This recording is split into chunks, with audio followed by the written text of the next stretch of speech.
Good morning students. आज हम chapter third fibre to fabrics का रिमेनिंग पार्ट डिस्कस करेंगे। निटिंग। निटिंग मीन्स भी बुनना होता है। विविंग और निटिंग ये दोनों प्रोसेस होती है जिसके द्वारा यार्न को फैब्रिक्स में कन्वर्ट किया जाता है या चेंज किया जाता है। तो जो सेकंड प्रोसेस है वो है knitting. Knitting is another way of making yarn into fabric. यानी निटिंग जो होती है वो एक प्रोसेस होता है यार्न से फैब्रिक को बनाने का, या जो धागे होते हैं उनसे कपड़ों को बनाने का एक वे होता है या एक प्रोसेस होता है। Knitting is mainly done on wool to make woollen fabrics like sweaters, mufflers, woollen socks and caps. यानी निटिंग को मुख्य रूप से वुलन जो क्लॉथ्स होते हैं या जो ऊन होती है, जो ऊनी कपड़े होते हैं, उनको बनाने के लिए निटिंग प्रोसेस को काम में लिया जाता है। जैसे स्वेटर है, मफलर है, वुलन सॉक्स जो आते हैं, या जो कैप्स आती है वुलन की, उनको बनाने के लिए निटिंग प्रोसेस को काम में लिया जाता है। Wool is a light and fluffy material which retains the body heat and so is worn in winters or cold seasons। यानी जो वुल होता है, जो ऊन होती है, वो बहुत ज़्यादा लाइट, हल्का और फ्लफी यानी मखमलदार मटेरियल होता है जिसके द्वारा हमारी बॉडी को हीट मिलती है या हीट गेन होती है सर्दियों के दिनों में। यानी जो विंटर सीजन होता है या सर्दियों का टाइम होता है, उसमें जो ऊनी कपड़े होते हैं वो हमारी बॉडी को गर्म रखते हैं या वार्म रखते हैं। इस वजह से हमें जो ऊनी कपड़े होते हैं उनको वियर करते हैं या पहनते हैं सर्दी या कोल्ड सीजन्स में। Knitting is a different process from viewing. यानी जो निटिंग प्रोसेस होता है वो विविंग प्रोसेस से अलग होता है या डिफरेंट होता है। In knitting a single yarn is used to make a piece of fabric. यानी निटिंग प्रोसेस में एक सिंगल यार्न का यानी एक सिंगल धागे का यूज किया जाता है किसी भी फैब्रिक को बनाने के लिए या किसी भी कपड़े के पीस को बनाने के लिए एक सिंगल यार्न का या एक सिंगल धागे का यूज किया जाता है और उसके द्वारा किसी भी एक पीस को या किसी भी एक टुकड़े को बनाया जा सकता है। In knitting the fabric is made by interlocking the loop of a single yarn with knitting needles और machines। यानी निटिंग जो प्रोसेस होती है उसमें जो फैब्रिक होते हैं या जो क्लॉथ्स होते हैं उनको मेडअप किया जाता है या बनाया जाता है। यानी जो सिंगल यार्न होता है, जो अकेला धागा होता है, उसको इंटरलॉकिंग करते हुए उसका एक लूप बनाया जाता है या उसकी एक इस तरह की साइकिल बनाई जाती है जो निटिंग नीडल्स होती है या जो मशीनरी होती है उसके द्वारा उस सिंगल यार्न को बुनकर या इंटरलॉक करते हुए एक साइकिल या एक चेन बनाई जाती है। Knitting can be done on the needles as is done at home by hand और बाय द मशीन्स। यानी जो निटिंग प्रोसेस होता है उसको हमारे द्वारा बनाया जा सकता है। जो निडल्स होती है उन निडल्स के द्वारा हम उसको घर पे भी अपने हाथों से बना सकते हैं या फिर मशीनरी द्वारा या मशीन के द्वारा भी जो निटिंग प्रोसेस होती है उसको फुलफिल किया जा सकता है या कंप्लीट किया जा सकता है। Knitting by hand is a laborious and slow process. यानी जो निटिंग प्रोसेस होती है वो हमारे हाथों के द्वारा एक स्लो प्रोसेस होती है। उसमें अधिक श्रम हमको करना पड़ता है, अधिक कार्य हमको करना पड़ता है और जो प्रोसेस होती है वो भी धीमी होती है। It may take a number of days to make one sweater. यानी एक स्वेटर को बनाने के लिए ही हमको बहुत दिन लग जाते हैं। Knitting by machines is a much faster process as a large number of products can be made in a very short time.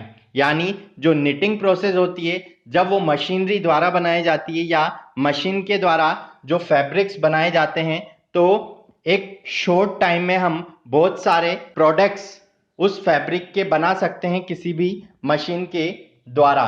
यानी एक कम समय में हम बहुत ज़्यादा प्रोडक्ट उसके बना सकते हैं और टाइम भी कम लगता है और प्रोडक्ट भी ज़्यादा बन सकते हैं। Synthetic fibres means synthetic fibres क्या होते हैं? सिंथेटिक और man made fibres are made of terylene, nylon, acrylic और पॉलिएस्टर एक्सेट्रा। यानी जो सिंथेटिक फाइबर होते हैं उनको मैन मेड फाइबर भी कहा जाता है, क्योंकि वो किसी भी मनुष्य के द्वारा मेडअप किए जाते हैं या बनाए जाते हैं। और ये एक केमिकल आता है, उस केमिकल से इनको बनाया जाता है। फॉर एग्जाम्पल जैसे टेरिलिन है, नायलॉन है, एक्रेलिक है, पॉलिएस्टर है, ये सब सिंथेटिक फाइबर्स होते हैं और इनको मैन द्वारा मेडअप किया जाता है। They are a kind of special plastic which is made from the chemicals.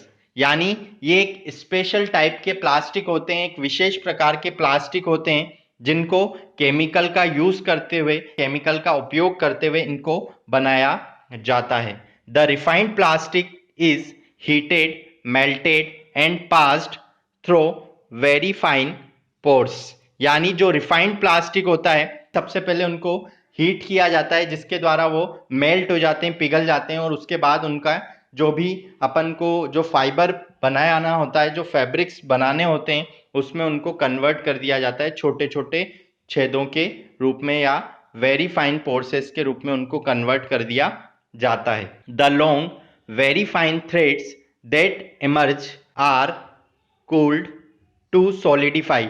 यानी ये लंबे और अच्छे थ्रेड्स होते हैं, अच्छे धागे होते हैं, जिनको जब ये कूल्ड हो जाते हैं या ठंडे हो जाते हैं तो ये सॉलिडिफाई हो जाते हैं या सॉलिड में कन्वर्ट हो जाते हैं, यानी ठोस हो जाते हैं।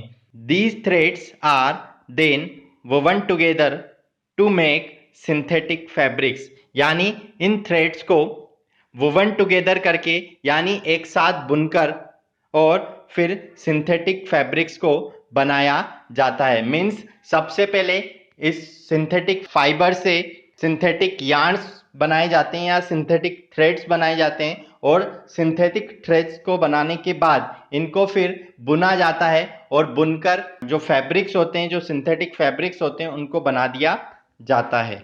नेक्स्ट है the fabric produced from these synthetic fibres are strong and durable. यानी इस तरह के जो फैब्रिक्स होते हैं जो सिंथेटिक फाइबर से प्रोड्यूस किए जाते हैं या बनाए जाते हैं, वो सिंथेटिक फाइबर्स बहुत ज़्यादा स्ट्रॉन्ग और ड्यूरेबल, यानी बहुत लंबे समय तक चलने वाले और बहुत मजबूत होते हैं। They dry easily and do not wrinkle and shrink. इनको आसानी से ड्राई किया जा सकता है, सुखाया जा सकता है, और न ही इनमें रिंकल होते हैं, न श्रिंक होते हैं, न ही ये कपड़े सिकुड़ते हैं और न ही रिंकल यानी इनमें सल पड़ते हैं। They do not have air spaces between them and so do not allow air to pass through.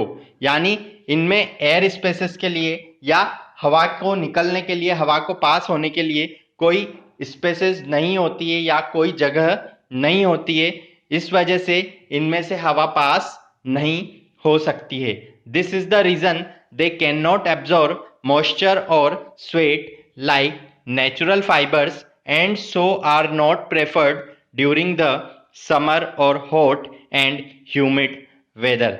यही कारण होता है क्योंकि ये जो कपड़े होते हैं ये मॉइस्चर को, यानी जो नमी होती है या जो स्वेट का मतलब जो पसीना होता है, उसको एब्जॉर्ब नहीं कर सकते हैं या अवशोषित नहीं कर सकते हैं। जिस तरह से नेचुरल फाइबर जो होते हैं, जो हमें नेचर से गेन होते हैं, फॉर एग्जांपल जैसे कॉटन है तो नेचुरल फाइबर होता है, वो आसानी से जो स्वेट होता है या जो मॉइस्चर होता है उसको आसानी से वो एब्जॉर्ब कर लेता है, अवशोषित कर लेता है, जबकि ये जो सिंथेटिक फाइबर आते हैं ये उनको अवशोषित नहीं कर सकते हैं। इस वजह से हम इन कपड़ों को, इन क्लॉथ्स को समर में, हॉट में या ह्यूमिड वेदर में नहीं पहन सकते हैं। धन्यवाद।